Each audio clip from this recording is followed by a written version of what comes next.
যিটো আমি ড্ৰাগছ যে হয় এণ্টি ড্ৰাগছ এতিয়া সিগাৰেট খালে কি হয় সিগাৰেটত নাৰ্কটিন বুলি এটা বস্তু থাকে সেই নাৰ্কটিনটোৱে আমি যেতিয়া সিগাৰেট খাওঁ সিগাৰেট খালে নাৰ্কটিনে আমাৰ ব্ৰেইনত যায় ব্ৰেইনত গৈ পেলাই তাত এটা ডপামাইন বুলি এটা বস্তু থাকে ডপামাইন ৰিলিজ কৰে যিটো খন্তেকৰ কাৰণে এটা উত্তেজনা দিয়ে এটা এংজাইটি আনে কিন্তু সেইটো যেতিয়া এডিক্টেড হৈ যায় আৰু তেতিয়া কি হয় ডিপ্ৰেশ্যনত যাব এংজাইটি আহিব আৰু সেই ডপামাইনটো আমাৰ কাৰণে পিছত গৈ উচ্চ ৰক্তচাপৰ সৃষ্টি কৰিব এনে ধৰণৰ বহুত হেৰি আছে এতিয়া তোমালোকে চাবা যিটো নাৰ্কটিন যিটো আছে নাৰ্কটিনটো যেতিয়া তুমি 100টা বা 1000 সিগাৰেট যেতিয়া তুমি জ্বলাই পেলাই থবা তাত এটা স্পঞ্জত যদি দি দিয়া ধোঁৱাখিনি তাক যেতিয়া আমি চেপি দিম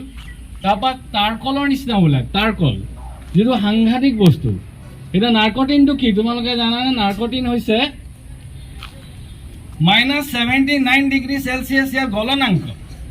আৰু 247 ডিগ্ৰী সেলসিয়াছ ইয়াৰ হাৰ্ডনেছ ই কঠিন হ'ব লাগে গতিকে ই আমাৰ এইটো পৰিৱেশত নগ'লেও আৰু হাৰ্ডনেছো নহয় গতিকে সাংঘাতিক বস্তু ই হজমো নহয় গতিকে ই কি কৰে কেঞ্চাৰ কৰিব তোমাৰ হাৰ্টৰ প্ৰব্লেম কৰিব সোনকালে মানুহ মৰিব এতিয়া তোমালোকক মই কিছুমান ছবি দেখুৱাইছোঁ তোমালোকে চাবা দেই এইটো চোৱা এইটো কি হয় শিখৰ এইটো সাংঘাতিক বস্তু মানৱ জীৱনত ইয়াৰ প্ৰভাৱ সাইড এফেক্ট এইটো কিহেৰে বনায় কেমিকেল দিয়ে যিটো কেমিকেল দিয়ে সেইটো মুখখন ৰঙা কৰি দিয়ে যেতিয়া তাৰ পিক পেলায় তেতিয়া কি হয় ৰঙা ৰঙা ওলাই নাই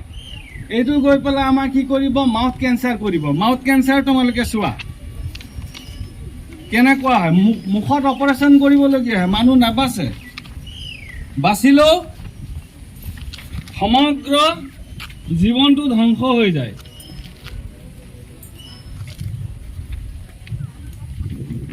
এইটো চোৱা মাউথ কেঞ্চাৰ দেখিছা ধপাতযুক্ত বস্তু খালে আৰু শিখৰ গুটখা এইবিলাক খালে মানে মাউথ কেঞ্চাৰ হয়